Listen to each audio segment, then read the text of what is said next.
Playing Hotline Miami feels like being completely weightless while also riding 100-degree fever. The first time I saw the game, I felt like it would be the type of thing you'd play on an old school arcade cabinet. Not to say it loses points for that. Honestly, I think it gets more credit. I didn't know I wanted to be great on how well I killed people, but I guess the game is just full of surprises, isn't it?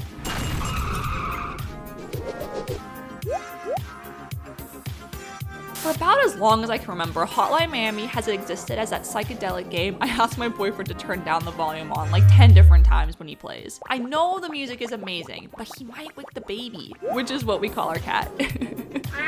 I was a little apprehensive to try the game at first. First of all, a couple of red flags tripped when he started purchasing Halloween masks outside the month of October. Between all of the gunshots, sword swings, and brutal murders, it just seemed like something that wasn't my cup of tea. But all of that changes when you're the one holding the controller. When you're steering the wheel and shooting the guns, it feels like all the different chemicals in your head just start flowing in just the right way.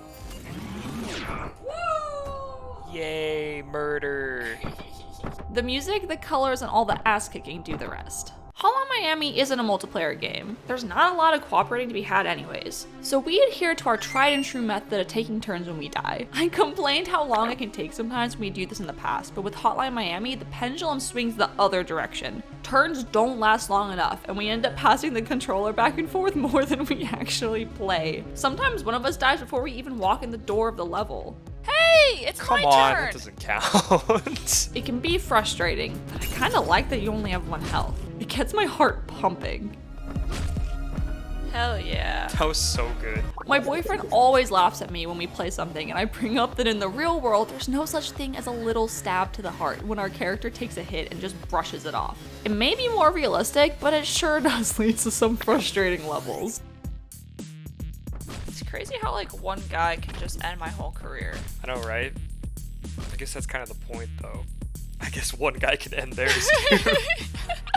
Taking turns is great because it really highlights the differences of how he and I approach the game. My boyfriend will stick mostly to using guns, while I prefer the melee weapons. I'm more of a punchy gal myself. Oh yeah?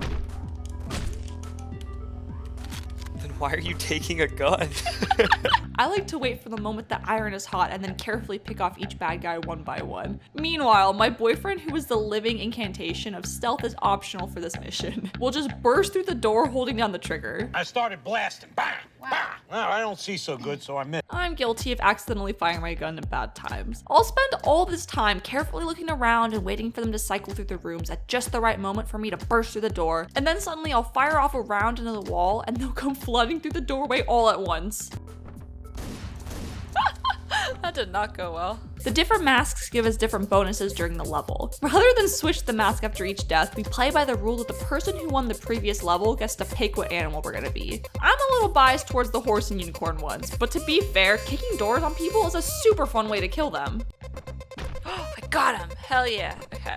Windows are the bane of our existence. I can't tell you how many times I think I'm in the clear and then get shot straight through the glass and end up on my ass. I'll be doing the perfect little sneaky sneak against the wall and then realize it's see-through moments before getting my head blown off. No! Oh, that was a window! No! To this day, I'm still a little foggy on what the hell we're doing in this game. I know that we're killing a bunch of mobsters that all wear white suits and probably share the same dry cleaner, but it kind of starts and stops there. Occasionally, we'll have a long car ride up to visit family or something, and I'll be like, hey, now's a good time to reopen the Hotline Miami lore dump. Tell me the one about the guy in the chicken mask. But every time I do, I end up regretting it. We're dealing with prequels, sequels, and sidequels, which I didn't even realize was a thing until my boyfriend pulled out the almanac of indie game lore.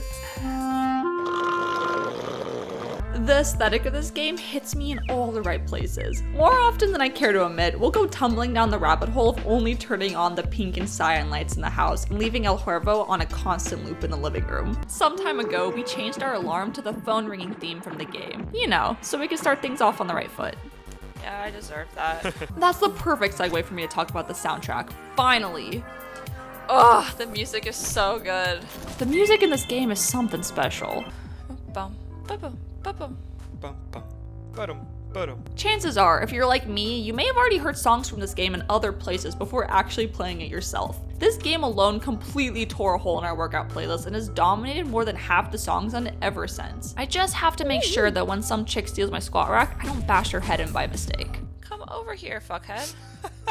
My boyfriend usually knows it's time to pull the plug on Hotline Miami when I start calling our landline to leave him suspicious messages on our answering machine.